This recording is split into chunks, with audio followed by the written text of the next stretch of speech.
Arestado ang 10 wanted person sa magkakaiwalay na operasyon ng Quezon Police Provincial Office bilang bahagi ng pinaigting na kampanya laban sa kriminalidad sa lalawigan ng Quezon.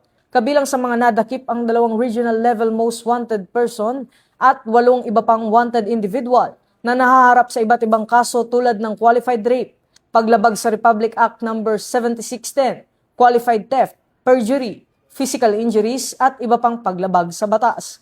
Kabilang sa mga naarestong regional level most wanted person sina alias Ray na nadakip sa Lucena City Police Station at alias Bard na naaresto ng Dolores Municipal Police Station sa kasong qualified rape na nagresulta sa pagkakaaresto ng iba pang wanted person sa lalawigan.